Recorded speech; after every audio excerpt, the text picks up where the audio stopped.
అందరికీ నమస్కారం. ఈరోజు మేము పాలక్ చికెన్ తయారు చేసే విధానం ఈ వీడియోలో చూపిస్తాను. ఒకసారి చూడండి.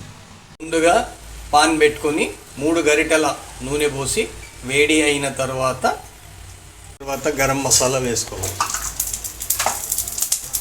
తర్వాత ఉల్లిగడ్డలు వేసుకోవాలి.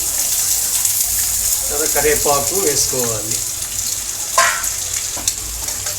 ఇలా దూరగా వేగే వరకు ఇలా గరిటె తిప్పుతూ ఉండాలి.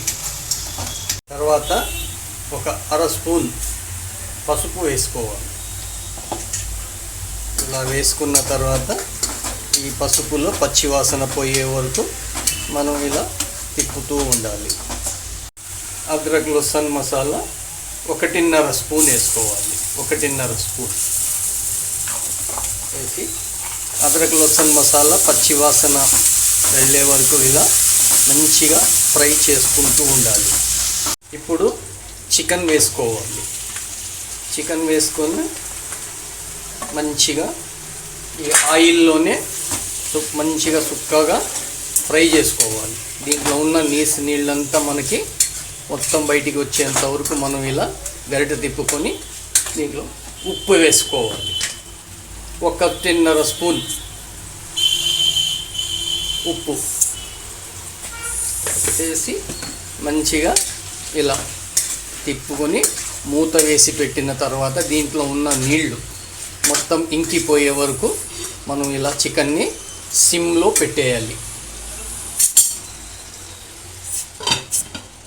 ఇప్పుడు సుక్కగా ఇందులో ఉన్న నీరంతా మనకి ఇంకిపోయిన తర్వాత ఒక 6 పచ్చిమిర్చీలు మంచిగా గ్రైండ్ చేసుకొని ఆ మిశ్రమాన్ని కలుపుకోవాలి. ఇది కూడా మంచిగా కలుపుకొని ఒక 5-6 నిమిషాలు మంచిగా ఇవి ముక్కలకి పట్టేటట్టు ఇలా తిప్పుకొని మూత వేసి పెట్టేయాలి. తర్వాత మూత వేసి పెట్టాలి. మంచిగా పచ్చిమిర్చి మసాలా మంచిగా ముక్కలకి అంటుకున్నది. సుక్క అయిపోయిన తర్వాత 1.5 మిర్చి పౌడర్ 1.5, ఎందుకంటే కొంచెం తక్కువ వేసుకోవాలి. పచ్చిమిర్చి వేస్తున్నాం కాబట్టి కారం ఎక్కువ తినేవాళ్ళు ఎక్కువ వేసుకోవచ్చు, తక్కువ తినేవాళ్ళు తక్కువ వేసుకోవచ్చు. ఇలా వేసుకున్న తర్వాత ఇది మంచి ముక్కలకి పట్టేటట్టు మంచిగా ఇలా తిప్పుతూ ఉంటే ముక్కలకి ఈ మిర్చి పౌడర్ అంతా మంచిగా అంటుకున్న తర్వాత కాసేపు ఒక 2 నిమిషాలు మళ్ళీ సిమ్లోనే పెట్టేయాలి. ఇప్పుడు ధనియాల పొడి ఒక పెద్ద స్పూను ఇంకా కొద్దిగా వేసుకొని మంచిగా ఇది కలుపుతూ ఉండాలి. ఇది కలుపుకున్న తర్వాత పుదీనా కొత్తిమీర మిక్సీ పట్టిన పుదీనా కొత్తిమీర 2 పేస్ట్ కలుపుకోవాలి.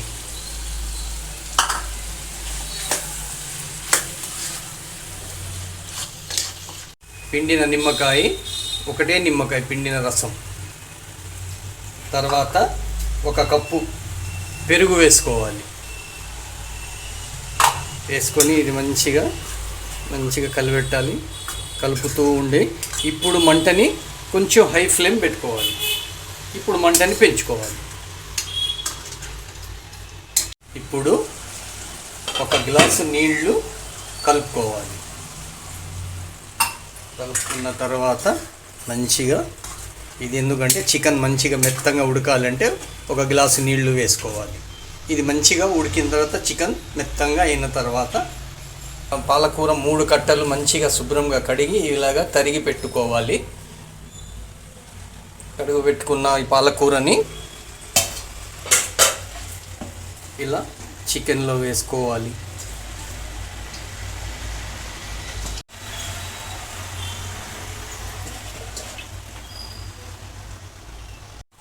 ఇలా మంచిగా పాలకూరని మంచిగా కలుపుతూ హై ఫ్లేమ్ పెట్టుకోవాలి.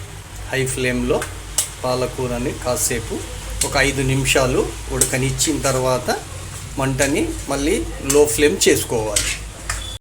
స్లిమ్లో ఉడికిన తర్వాత ముక్క ఇలాగా మెత్తంగా అయిపోయిన తర్వాత అయిపోయిన తర్వాత కొత్తిమీర పైనుంచి వేసి గార్నిష్ చేసుకొని స్టవ్ బంద్ చేసుకోవాలి. చపాతీలో కానీ, పరోటాలో కానీ, రొట్టెలో కానీ, అన్నంలో కానీ మంచి రుచికరంగా ఉంటుంది. ఇవి దోశల్లో కూడా వేసుకొని తినొచ్చు, చాలా రుచి. ఇది పాలకూర చికెన్ రెడీ. ఈ రెసిపీ మీకు నచ్చినట్లయితే లైక్ చేయండి, షేర్ చేయండి, సబ్స్క్రైబ్ చేసుకోండి.